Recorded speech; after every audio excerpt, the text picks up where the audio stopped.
Next up, Iloilo City, Rabia Mateo. Taong 2020 nang gamitin ang awiting magandang dilag sa prestigious beauty pageant sa bansa na Miss Universe Philippines. Wala nga noon ay tinangkilik ng maraming netizens ang awiting ito. At maging mga celebrity ay may kanya-kanyang entry ng TikTok craze na magandang dilag. At para muli tayong pasayahin at pakiligin, this morning makakasama natin ang singer na magandang dilag. Let's give it up for JM Bales! Wala nang ninanais, di kaya kalabing. Oh, magandang dilag. Magandang dilag. Puso ko yung nabihag. Let's go! Wala nang ninanais, ligaya kang labis. Oh, magandang dilag. Bawat lakad mo, lahat sila napapatingin. Di mawari, ba't ganon ang nangyayari sa akin? Isang ngiti mo lang parang nakakabaliw. Ano bang ginawa mo? Ako'y naaalim.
Welcome.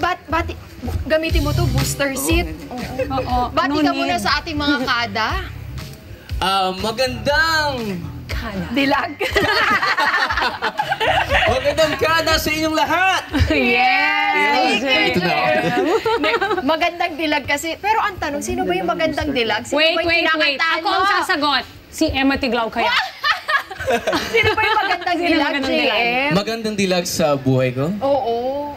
Siyempre, yung si mama at yung kapatid ko na babae. Only girl. Aside sa family, JM! Akala namin may ano. Aside sa family. Aside sa family, wala pa. Naghahanap ako ng magagandang dilag dyan. Wow! Pero you know, we always play here sa Kada Umaga ang magandang dilag kapag lumalabas si Emma Tiglao. Tapos meron siyang, ano yan? Ayan, example! Sige na eh! Ayan na! Oh, diba? Bago yung Kada Umaga 2020. Kasi 2020 yung nagamit, Yes, diba, sa yes, Miss during Universe. Rabia. So 2020, parang ginamit yan ng Miss Universe Philippines pageant during Rabia. And then dire-diretso na, naging trending na. Oo, parang naging national anthem na siya ng mga Actually, pageants sa mga beauty pageants. Even sa isang streaming platform, talaga nag-trending siya, di ba? Grabe nga eh. Actually, nung after ng pageant, nag-trend siya sa Twitter kasi maraming nakaka-relate ng mga Bisaya kasi yung magandang dilag, it sounds like different para sa mga Bisaya. Medyo Ibang meaning. Pero ang ibig sabihin ng magandang dilag is magandang dalaga talaga. Magandang babae. Ayan. Pero nakita ng tatay mo itong talent na to at the age of 3 years old pa lang, mahilig ka nang magkanta. How? Actually, di ko din alam kasi 3 years old daw ako, meron daw yung song daw na memorize ko is Lumang Awitin. Actually, hanggang ngayon, hindi ko ni-research ko ano yung tono ng kantang yan. Pero memorize ko daw yung song na yun at 3 years old. Alam mo ba yung title? Lumang Awitin. Yan talaga yung title. Kala ko yung mga awitin. Akala mo na old song lang siya. Okay. Hindi ko alam actually, hanggang ngayon kung anong tono ng song na yun. Tapos at at the age of 7, doon ka na nag-start na sumali sa different competition. Sa mga mature singing contest, sa mga barangay. Kumusta experience mo? Siyempre, isa yun sa mga humble beginnings ko. It was great and unforgettable kasi doon ako talaga na namulat kung sa ano talaga yung love ko and saan talaga yung passion ko talaga, which is sa music. Pero ang nag-start mag-training, ang tatay. Oo. Ano mga training yung nilulubog sa drum? Ganun ba yun? Wow, grabe. Sana ma-experience ko yun. Sana ma-experience ko yun. Pero Anong sa akin, training? tinuturuan kami yung diaphragm technique, yung mga vocalization na, ganun. Sige nga. Again. O yun. Tapos meron din lip trill, ganun. Ayan, kayang-kaya ni Emma yun. Ayan, key. Mio! Actually, tugba lahat ng key niya, no? Ikaw na talagang magandang dilag. Pero parang pang-professional na rin yung pagturo sa'yo ng Ni tatay. tatay. Oo, kasi yun na din ang work niya talaga as a singer. Nagigig siya sa mga bar, restaurant. Ginagaya niya sila Freddie Aguilar. Beast Start at talaga. home talaga. Nung tayo Freddie yung cassette pa eh. Galing. Nice. Ngayon naman, nag-ano ka na rin eh. Parang iba-iba. Minsan nakakasama ko siya sa pageant. Talagang Oo. kinukuha ka na rin. Di ba? Sa iba't ibang events. Yes. Anong masasabi mo doon na inakala mo ba na darating sa ganitong punto? Hindi, pero parang wini-wish ko dati na sana magkaroon ako ng song. Kasi nung pandemic, parang sumikat yung Marikit. Oo. Gusto ko parang iniisip ko, sana magkaroon ako ng song na ganun, na para sa babae. Kasi yun ang trend. Tapos, without knowing and hindi ko na-expect what time, when, dumating na siya. Yung Magandang Dilag, parang sabi sa akin ni Sir Kiko Salazar, yung sumulat ng Magandang Dilag, shout out to you, sir. Sabi niya, gumawa daw ako ng demo ng Magandang Dilag. Isa ako sa mga gumawa ng demo, actually. Tapos nagulat ako na, ayun, bagay pala sa'yo. Sa'yo na yan. Sabi ko sa akin. Wow, ang blessing. So, ayun. That's really good, no? Yeah. It's really nice when someone has this creation in their mind and you fit it perfectly. Yeah. How was the feeling nung nakita mo na talaga TikTok craze na siya and everything na... Ano sabi din naman nung nagsulat? Sobrang happy siya kasi yun talaga yung hinahanap niya na sound.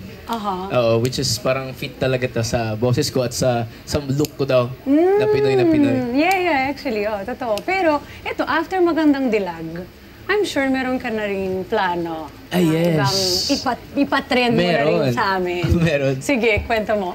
Yung song na to, ako naman nagsulat at nag-direct. Kasi gusto kong mag-grow as an artist. So, yung song na to, yung title niya is Ikaw Ang Mahal. Ay, Ikaw ang mahal. parang may Sino ba? pinaghugutan ka talaga, JM. Yung hugot ko dito, syempre yung relationship ko before, yung feeling of in love ka. Pero at the moment, single ako. Kaya wala pang mahal. Sumagot na agad. I was gonna Hindi ko pa ask naman eh. tinatanong, Medyo defensive. Pwede bang makahingi ng pahapyaw, sample, kahit yung iilang lines lang dyan? Sige, pwede. Mahal, hindi ipagkakait na ikaw ang laman.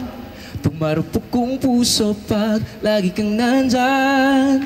Ano ba tong nangyayari sa aking sarili? Damdami di mapigilan na. Ikaw ang bis kong pinapangarap na makasama. Sa tuwing bamangon, sabay kumain sa umaga. Magkukulit at yung mga hapon, hanggang gabi ko ang kasama. Yun. Parang sarap pa sana pakinggan, JM. Bagay yung song pang morning na nagkakape, kasama mo yung mahal mo. Ito yung experience mo dati, kaya mo Yeah, naisip parang isulat. tinutroba ko yung feeling of in love. Tapos ngayon kasi parang trend talaga yung song about relationship, feeling in love. Mga nagmamahal, nasaktan, mga marupok. Ano po? Ito si Ikaw Ang Mahal na nakanta. Ikaw din nagsulat. Yes, ako ang nagsulat. Lahat. Ikaw nagsulat nito. Yeah, So yes. hindi siya katulad nung Nung isa maganda. na may ibang Yeah. Meron ka talagang inspirasyon dyan na ayaw mo sabihin sa amin. Nakakabitin, JM. Oo, Kailan pa yan JM. lalabas? Next week na! Wow! So yun, Saan ka mapakinggan? Siyempre, hindi lang sa Spotify. Sa Spotify, of course, and Apple Music. Pero meron siyang music video sa YouTube. Aba, Kasi na ikaw ang nag-direct. Ako nag-direct. Wow! Galing. Ako, abang Aabangan namin. Galing mo, yan. Jay. Thank you so much. Kasi grabe yung mga naging experience na nagkanta ka na rin live sa Miss Universe Philippines, di Oo, ba? noong 2022. Yeah. Last year lang yun. Last year lang, grabe. Ano pa bang gustong ma-achieve ni JM? Siguro sumayaw. Oh? Kasi yung... sumayaw. Kasi yung isa kong song na siguro probably this year, yung title niya is Isasayaw Ka. So, parang yung song na yun, it requires me to dance. Parang basic dancing lang. Parang 90s vibes yung song naman yun. Carry Long, remember yung Ed Sheeran, when Ed Sheeran Yes. launched this Yes. for the first time, di ba, sumayaw siya. So, tayo lahat, hindi natin alam kung magiging ba pop singer ba ito. Pop singer lang talaga siya, pero ginawa niya yun just for that song. So, I believe na pag ikaw naman ang gumawa, nako. Thank you. At least may naniniwala ka sa akin. Oo naman. Di ba? Oo Maraming naman, JM. naniniwala sa iyo, JM. Kaya naman, ano ba yung mensahe mo sa mga fans mo at sa mga tao na nawawalan ng pag-asa kasi akala nila wala na, parang yung ginawa nilang kanta hindi makikilala. Wag lang silang tumigil sa pagkamit ng mga pangarap nila sa buhay. Kung feeling mo matutupad mo yung pangarap mo or kung ano mang gusto mo sa buhay, yung gut feeling talaga eh. Tingin mo mag-e-excel ka sa bagay na yan. Gawin mo kahit yung mga tao hindi naniniwala sa'yo, sasabihin sa'yo na kulang yung abilidad mo, resources mo, pera mo. Pero kung naniniwala ka sa sarili mo, yun lang yung magiging hugot mo para matupad yan. Panghawakan mo yung mga taong naniniwala sa iyo. Yes, Diba? yes. Sabi nga, choose people who choose you. Yes. Yan! Correct. Agree. Kaya agree! Laking hugot nun, nandito yun! At since nag-agree naman siya sa atin, At for sure, lalim. mag-agree naman din siya dito sa aming, Experience. sa aming challenge for you, JM. Oh, ay ready ako sa challenge na yan. Ready ka ha? O sige, ganito lang. Kanina kinanta mo yung magandang dilag, pero may gusto lang kaming papalitan doon. Konti. Uy. O, Kasi, konti lang naman kasi ito yung paboritong pagkain ng Pinoy eh. Uy, baka favorite ko din yan. Feeling ko favorite mo to. Nagsa-start sa letter S. Ano? Ano ba? Ano sa tingin nyo, mga ano sa kada? tingin nyo? Sa tingin nyo? Sinigang? Sinigang? Sinigang. Paborito ko yun pero iba pa. Sabi ni Carlson Malaki. Camas. Ayun, suman. Suman. Suman. So, pwede. Suman ba talaga? Suman. Uy, suman! So, kakantahin mo lang yung magandang dilag, pero papalitan mo yung ibang words doon ng suman. Oh my, ang hirap. Hirap, sobra. Kaya, are you ready, JM? Always ready? Ay, Yes. born ready. Alright, okay. Kevin, we need your help. Simulan na natin. Dito Let's go tayo to our sa gaming area. para mas area. Okay, here we go. Okay. And Kevin, music please. Oh, magandang suman. Puso ko yung nabihan. Wala lang nais suman kung labis. Oh, magandang suman.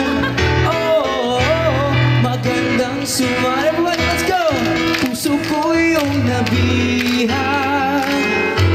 Wala lang ninanais suman kung labis. Oh, magandang suman. Oh, everybody! Magandang suman. Puso ko yung nabihan. Wala lang ninanais biyaya ng langit. Oh, magandang suman. Tingin ko mag-hit yun. Papakihit talaga yan, JM. JM, hintayin namin yan sa social media mo, yung magandang suman na yan. Ano ba paborito mo suman? Yung may latik. Suman latik. Suman Oo, latte. yung may topping sa taas. Oh, yun. Oo. Ay, social naman yun sa'yo, mama. With butter. Ano daw? Ano daw sa kanya? With butter. With butter! Pero eto na, JM, i-promote mo naman na yung social media para mapakinggan nila yung magandang suman.